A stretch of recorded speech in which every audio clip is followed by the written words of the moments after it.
Hi hello it's me Sana welcome back to my channel mid photo സ്റ്റുഡിയോയുടെ episode 13 കാണാം.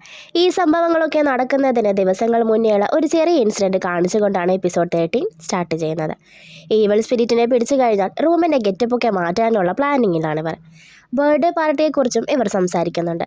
Han ഇവരോട് ബർത്ത്ഡേക്ക് എന്താണ് സ്പെഷ്യലായിട്ട് വേണ്ടതെന്ന് ചോദിക്കുമ്പോൾ ഞാൻ ഇതുവരെയ്ക്കും എൻ്റെ ബർത്ത്ഡേ ആഘോഷിച്ചിട്ടില്ല, ഞങ്ങൾക്കതിന് അനുവാദവും ഉണ്ടായിരുന്നില്ല എന്ന് കീജുൻ പറയും.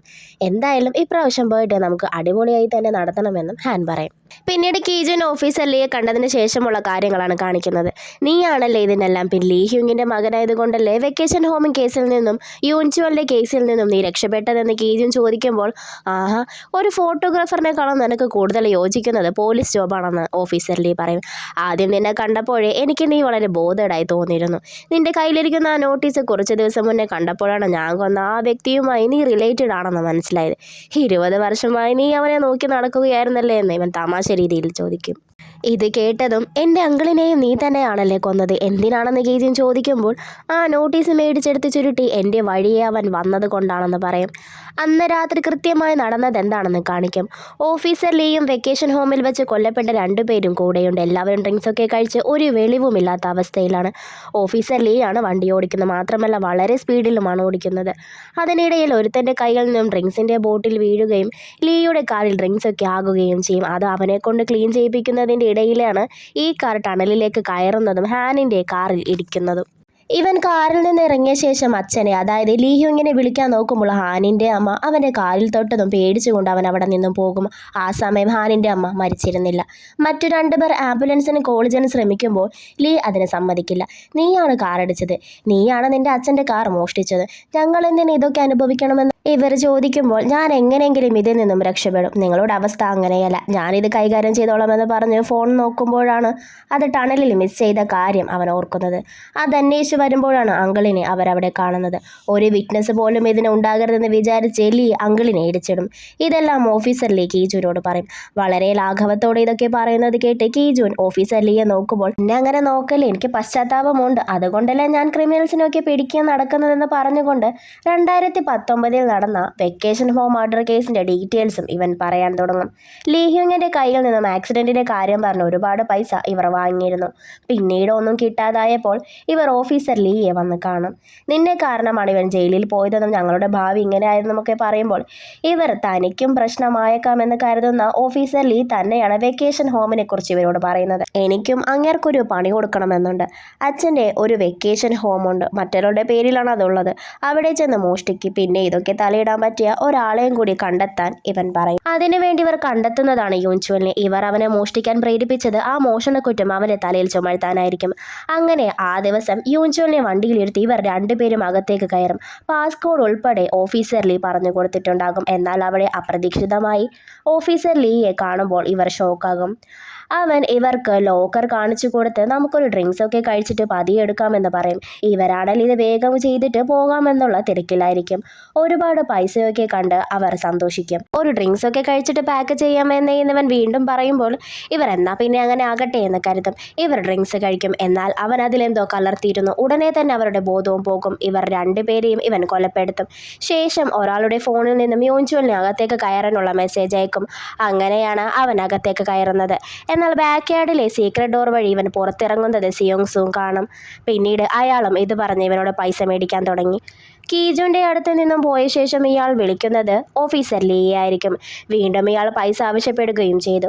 ഇവൻ ഇയാളെ കൊല്ലാൻ ശ്രമിക്കും. ആ ടൈമിലാണ് ഈവൾ സ്പിരിറ്റ് അവിടെ വന്ന് അവനെ ഹെൽപ്പ് ചെയ്യുന്നത്. ഇത് കണ്ടതും ഓഫീസർ ലീ ആകെ ഷോക്കാകും. മിറർ ഗ്ലാസ്സിലേക്ക് നോക്കുമ്പോൾ അതിനെ അവനെ കാണാൻ സാധിക്കും. നമുക്ക് മുന്നിൽ തടസ്സമായി വരുന്നതിനെയെല്ലാം നീക്കം ചെയ്യാമെന്ന് പറഞ്ഞുകൊണ്ട് അത് അവൻ്റെ ദേഹത്തെ പൊസസ് ചെയ്യും.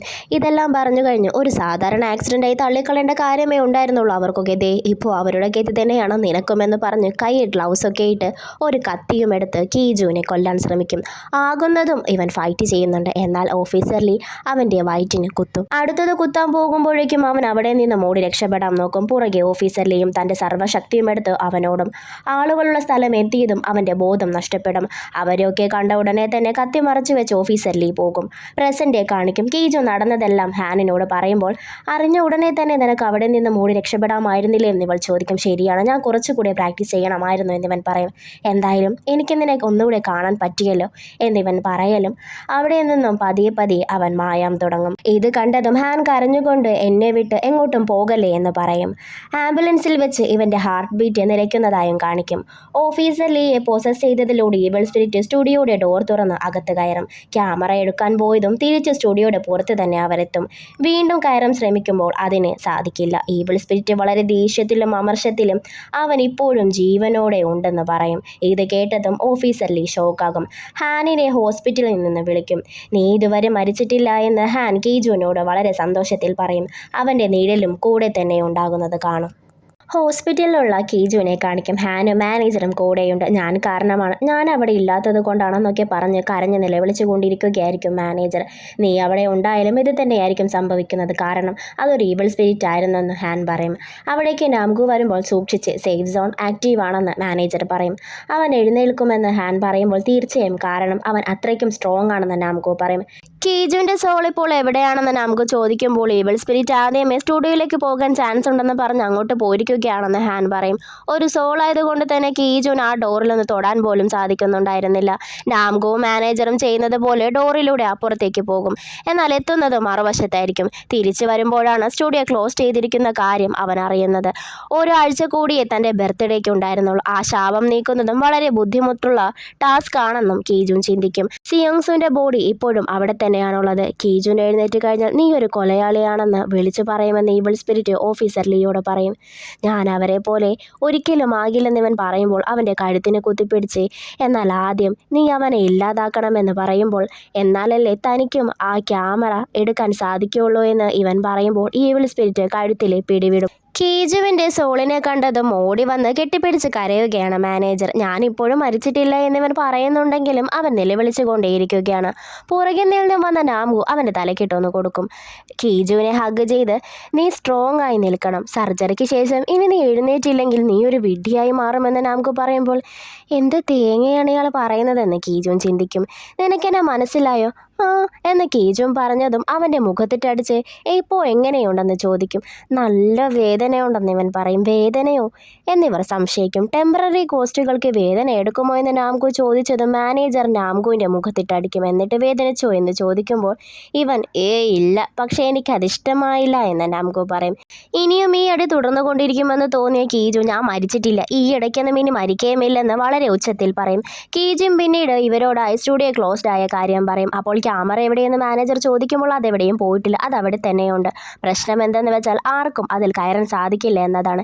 എൻ്റെ ഈ കണ്ടീഷൻ കാരണം അത് തന്നെ അതിൻ്റെ ഡോറ് ഷട്ട് ചെയ്തതായിരിക്കാമെന്ന് കീജും പറയുമ്പോൾ, പിന്നെ നീ അതെങ്ങനെ ഓപ്പൺ ചെയ്യുമെന്നിവർ ചോദിക്കും.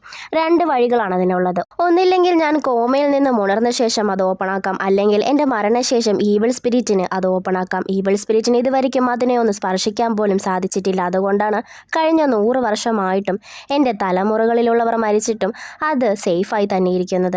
അതുകൊണ്ട് തന്നെയാണ് ഈവിൾ സ്പിരിറ്റിന് അതിനുമേൽ ഇത്രയ്ക്കും ആഗ്രഹവും. അതിനുവേണ്ടിയാണ് ലീയെ പോലെ വളരെ സ്ട്രോങ് ആയ ഒരു ഹോസ്റ്റിനെയും ഈവിൾ സ്പിരിറ്റിന് സഹായമായി വേണ്ടിയിരുന്നതെന്നും കീജും പറയും.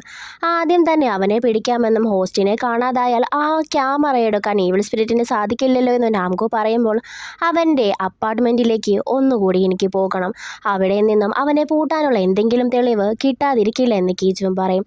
ഞാനും നിൻ്റെ കൂടെ വരാമെന്ന് നാംഗു പറയുമ്പോൾ, ഞാൻ സ്റ്റേഷനിൽ ചെന്ന് നിൻ്റെ കേസിനെ കുറിച്ച് അന്വേഷിക്കാമെന്ന് നാംഗുവും പറഞ്ഞ് അവർ 2 പേരും അവിടെ നിന്നും എഴുന്നേൽക്കും നേരം, ഞാനും ഇപ്പോൾ നിങ്ങളെപ്പോലെ തന്നെ ഇക്കാര്യങ്ങളെല്ലാം ഞാൻ നോക്കിക്കോളാം, നിങ്ങളിപ്പോൾ ഹാനിനെ സംരക്ഷിച്ചാൽ മതി എന്ന് കീജും പറയുമ്പോൾ, ഇത് കേട്ട് അവിടേക്ക് വന്ന ഹാൻ, എന്നെ ഞാൻ സംരക്ഷിച്ചോളാം, എത്രയും പെട്ടെന്ന് അവനെ പൂട്ടാനുള്ളതൊക്കെ ചെയ്യണം, എന്നെ നിനക്കറിയാമല്ലോ, അതിനേലും പവർഫുള്ളാണ് എൻ്റെ സേഫ് സോൺ, അവർ 2 പേർ വന്നാലും അവരെയെല്ലാം ഞാൻ ബീറ്റ് ചെയ്യുമെന്നും ഹാൻ പറയും. ഹാൻ റെഡ് ബെയിനും സോൾട്ടും ഒക്കെ വെച്ച് കീജുവിൻ്റെ റൂം സേഫ് ആക്കുന്ന ടൈമിൽ അവിടേക്ക് ഓഫീസർ ലീ വരും. കീജുവിൻ്റെ മുന്നിൽ എന്തൊക്കെയോ പറഞ്ഞെങ്കിലും ഇവനെ കണ്ടതോടെ അവൾ ഭയപ്പെടും. പേടിച്ചുകൊണ്ട്, നിങ്ങൾ എന്താ ഇവിടെ എന്നിവൾ ചോദിക്കും. കീജുവിൻ്റെ കേസ് അന്വേഷിക്കുന്നത് ഞാനാണെന്ന് ഓഫീസർ ലീ പറയും. നിങ്ങൾ എന്താ ഇവിടെ ചെയ്യുന്നതെന്ന് ഇവൾ വീണ്ടും ചോദിക്കും. ഇവൻ ഇപ്പോൾ ഇവിടെ വെച്ച് മരിച്ചാലും സ്ട്രേഞ്ച് ആയിട്ടൊന്നും തോന്നത്തേയില്ല എന്ന് ഇവൻ പറയുമ്പോൾ, ഇവിടെ നിന്ന് വേഗം പോകാൻ ഹാൻ പറയും. അവളെ തള്ളിയിട്ട ശേഷം കീജുവിന് അടുത്തേക്ക് ഇവൻ പോകുമ്പോൾ ഹാൻ ഓടി വന്ന് അവനെ കവർ ചെയ്തതും സേഫ് സോൺ അവിടെ അപ്പിയറായി. ഓഫീസർ ലീയും ഈവിൾ സ്പിരിറ്റും തെറിച്ചു വീഴും. അതവനോട് വേഗം അവളെ കൊല്ലാൻ പറയും.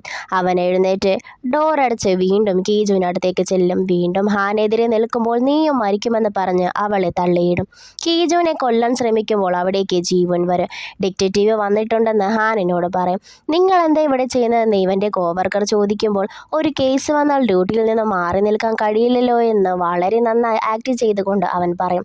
ഹാനിനോട് കീജുവിനെ കുറിച്ച് ഈ ഓഫീസർ ചോദിക്കും. ഇതൊക്കെ ചെയ്യാൻ മാത്രം ഇവനോട് പകയുള്ള ആരെങ്കിലും ഉണ്ടോ എന്ന് ഈ ഓഫീസർ ചോദിക്കുമ്പോൾ ഇവൾ ഉടനെ തന്നെ ഓഫീസർ ലീയെ നോക്കും. എന്തോ പന്തികേടുണ്ടെന്ന് മനസ്സിലാക്കുന്ന ജീവൻ അവളുടെ കയ്യിൽ പിടിക്കും. എനിക്കറിയില്ല എന്ന് ഹാൻ പറയും. ഇറങ്ങും നേരം CCTV ഫൂട്ടേജ് ഒന്നും തന്നെ ഇല്ലെന്നും ഏത് യൂണിറ്റിൽ നിന്നുമാണ് ഓടി താഴെ എത്തിയതെന്ന് അറിയില്ലെന്നും എന്നാൽ കീജുവിൻ്റെ ഫോൺ മാത്രം തനിക്ക് കിട്ടിയെന്നും ഓഫീസർ പറയുമ്പോൾ ഉടനെ തന്നെ അത് തട്ടിയെടുത്ത് ഇത് ഞാൻ നോക്കിക്കൊള്ളാമെന്ന് ഓഫീസർ ലീ പറയും. നീ ഓക്കെ ആണോ എന്ന് ജീവൻ ചോദിക്കുമ്പോൾ അതെ എന്നിവൾ പറയും. നീ എന്താ ഇവിടെ എന്ന് ഹാൻ ചോദിക്കും. മാനേജർ മെസ്സേജ് അയച്ചിട്ടാണ് ഞാൻ വന്നതെന്ന് പറയും. എല്ലാവരും കീജുനെ പ്രൊട്ടക്ട് ചെയ്യുന്നതിനിടയിൽ നിന്നെ പ്രൊട്ടക്ട് ചെയ്യാൻ ആരെങ്കിലും വേണമെന്ന് കീജുൻ വറീഡായത് കൊണ്ടാണ് മാനേജർ മെസ്സേജ് അയച്ചതെന്ന് ജീവൻ പറയും. ശരിക്കും എനിക്ക് പേടിയാണ് ജീവൻ, ഇനി ഒരിക്കലും ഇവൻ എഴുന്നേറ്റില്ലെങ്കിലും എൻ്റെ മുത്തശ്ശിയെ പോലെ ഇവനും എന്ന് പറഞ്ഞ് വിഷമിക്കുമ്പോൾ ജീവൻ അവളെ ഹഗ് ചെയ്ത് ഹാൻ നിനക്കറിയോ ഞാൻ പെട്ടെന്ന് ജോബ് ക്വിറ്റ് ചെയ്ത് ഒറ്റയ്ക്ക് ഈ ട്രിപ്പിനൊക്കെ പോയത് എന്തിനാണെന്ന്? എനിക്ക് ക്യാൻസർ ആയതുകൊണ്ടാണ്. എനിക്ക് വെറും 6 മാസം മാത്രമാണ് ഉള്ളതെന്നാണ് ഡോക്ടർ പറഞ്ഞത്. ഇത് കേട്ടതും ഹാൻ ഷോക്കായി. നീ എന്തായി പറയുന്നതെന്ന് ചോദിച്ചതും അവളെ വളരെ മുറുക്കി. എനിക്ക് എല്ലാം ഭേദമായി. ഞാൻ പറഞ്ഞത് ഞാൻ മരിക്കില്ലെന്നാണ്. ഞാനിപ്പോൾ ജീവിതത്തിലേക്ക് മടങ്ങി വന്നിരിക്കുകയാണെന്നും ജീവൻ പറയും. നിനക്കിപ്പോൾ കുഴപ്പമൊന്നുമില്ലല്ലോ, എല്ലാം ഓക്കെ ആയോ എന്നൊക്കെ കരഞ്ഞുകൊണ്ട് ഹാൻ ചോദിക്കും. നീ മരിക്കൂ എന്ന് ചോദിക്കുമ്പോൾ ഒരിക്കലുമില്ല എന്ന് ജീവൻ പറയും. നീ എന്നോടിതെന്ന് നേരത്തെ പറയാതിരുന്നതെന്നും ഹാൻ ചോദിക്കും. ഒട്ടും പ്രതീക്ഷയില്ലായിരുന്നു എനിക്ക്. മരണം കാത്തിരിക്കുകയായിരുന്നു ഞാൻ. എന്നാൽ അവിടെ ഒരു മിറാക്കിൾ സംഭവിച്ചു. വെറും 6 മാസം എന്ന് പറഞ്ഞ് ഞാൻ ഇപ്പോഴും ദേ ജീവനോടെ ഇരിക്കുന്നത് കണ്ടില്ലേ എന്ന് പറയുമ്പോൾ ജീവനെ ഇവൾ ഹഗ് ചെയ്യും. ഇതിൻ്റെ അടുത്ത പാർട്ടുമായി നെക്സ്റ്റ് വീഡിയോയിൽ കാണാം. ബൈ. അപ്പോൾ വീഡിയോ ഇഷ്ടപ്പെട്ടാൽ ലൈക്ക്, ഷെയർ ആൻഡ് സബ്സ്ക്രൈബ്.